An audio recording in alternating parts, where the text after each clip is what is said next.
Shabbat Shalom and Chag Sameach. Parashat Acharei Mot falls uniquely this week on Erev Pesach. And Erev Pesach Shechal Liot B'Shabbat presents fascinating halachic challenges.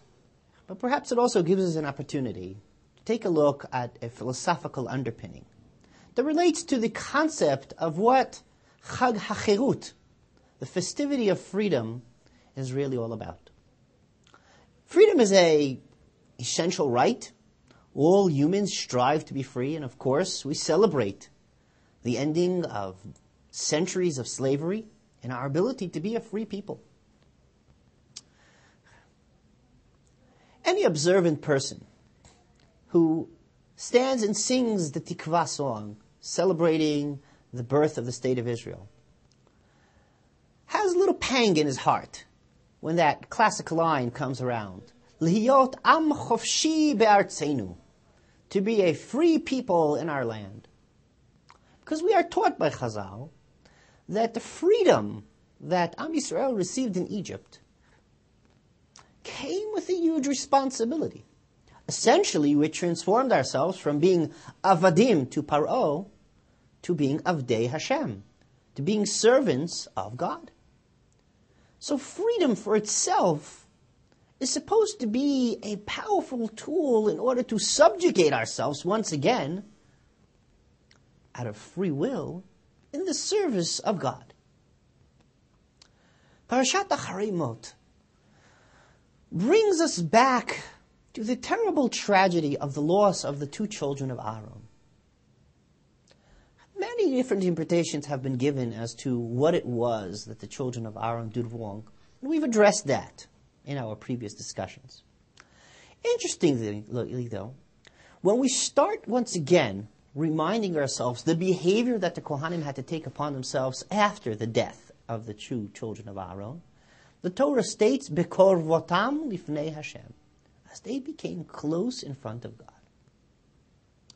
It raises the question as to the old-time classic parenting dilemma. So, we want to encourage our children. We want to raise them to be creative, spirited, happy. We want to give them a sense of freedom, to be able to find their way in life. And yet, every parent is challenged every day with the need to put limitations upon their children. So how do we draw that very fine line between setting clear limits and boundaries and guidelines for our children, while allowing them to develop their inner self and find their inner self in the way to express themselves? Perhaps one of the most important keys to raising children properly is teaching the value and the meaning of a very simple word. Two-letter word. Lamed Aleph. No. Simple as that. The great philosopher, Santinaya, said once that, and I'm paraphrasing of course, that a child that has reached the age of 4 and has not yet mastered the meaning of no has graduated cum laude from the school of criminals. Indeed, if we don't teach our children nice and early to understand the importance and value of adhering to no's in life, we could find ourselves in great trouble.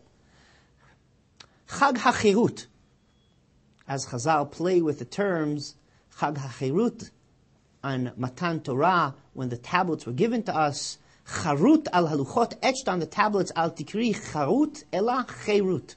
Don't read it as etched, but rather as freed. Next week, in Mirz Hashem, we will address this a little more carefully. But it reminds me of the classic statement of Rabbi Yisrael Meruzhin, the giant of the Hasidic dynasty, in which he pointed out the explanation to the term V'ha'am ro'im et hakolot, and the people saw the sounds. When Bnei Yisrael stood in Mount Sinai, they visualized the sounds that were echoing from the voice of God.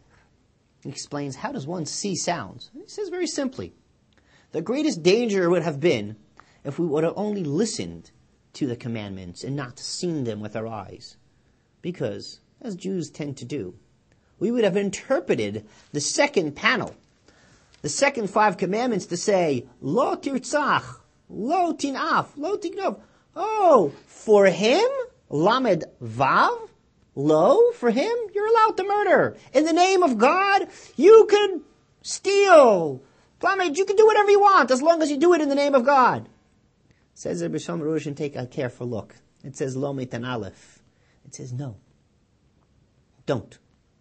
Learn boundaries. I'd like to share with you a very simple story that perhaps illustrates the power of learning the meaning of no. And will raise an open door to the nature of the way we address God in our prayers. The story is told of a little girl that had a birthday. And in the morning of her birthday, she kneeled down by her bed. Actually, not in the morning, the evening before she went to sleep, she kneeled down by her bed. She turned to God and she said, Dear God, today is going to be my birthday. I would like to get a doll for my birthday. Can you please give me a doll? Her brother, walking by the bedroom, hears this and bursts into laughter. Says, you can't ask God for a doll for your birthday. She said, why not? Because you can't. You're not going to get it. She shrugged her shoulders and ignored him. In the morning, once again, she turned to God and said, Dear God, today is my birthday. Can I have a doll for my birthday? And her brother once again starts laughing hysterically and ridiculing her. Ridiculous, silly child. You can't ask God for a doll. He'll never answer you. And she turned to him and said, oh, yes, he will. So once again, throughout the day, she turns to God again and again and says, Dear God, today's my birthday. Remember me? Can I have a doll for my birthday? And her brother all day long is ridiculing her and making fun of her. Well, the birthday came and gone. The day was over. And as she was about to fall asleep, her brother comes into the room taunting her. So, did God answer your prayers? Ha? And she turns to him and said, of course he did. The brother, startled, says, what? You got a doll for your birthday? He says, oh, no. God said no. Yes, a little child understood that sometimes God says no. And that is a very difficult answer to accept. And the secret to raising children is to teaching them the importance of understanding. There are things that are answered with no. My grandfather gave a beautiful interpretation to the cry of the prophet Yirmiyahu. We say this line on the davening of Yom Kippur. Zacharti la chesed ne'urayich, says the Navi. I remember the chesed of your youth. Lechtech acharei bamidbar, be'eretz lo zerua. You walked after me in the desert, in an unceded land. Well, next week perhaps we will address the perplexity of the great chesed that Am Yisrael did here. After all, what choice did they have? But my grandfather said that we need to read this line in a different way. He said we need to understand that what Yirmiyahu is talking about is the great chesed that Am Yisrael did with Kadosh Baruch Hu. When in the desert they were presented with the Torah and it was seeded with lots of lows. Be'eretz lo zeruah. There were so many no's throughout the Torah. We made a whole book full of don't do this, don't do that. Am Yisrael accepted it with true love, understanding that real freedom must be accompanied with clear boundaries that gives us direction and directive to bring true meaning to our lives. Let us embrace the answers that Kadosh Baruch Hu gives us. May it be when He answers our prayers positively, when He tells us that we're not going to merit what we've asked for. Let us hope that the freedom that we sense in our day-to-day life is always directed and targeted towards a proper service of God.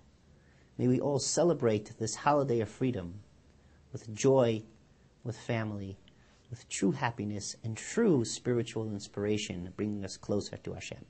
Shabbat Shalom and Chag Sameach.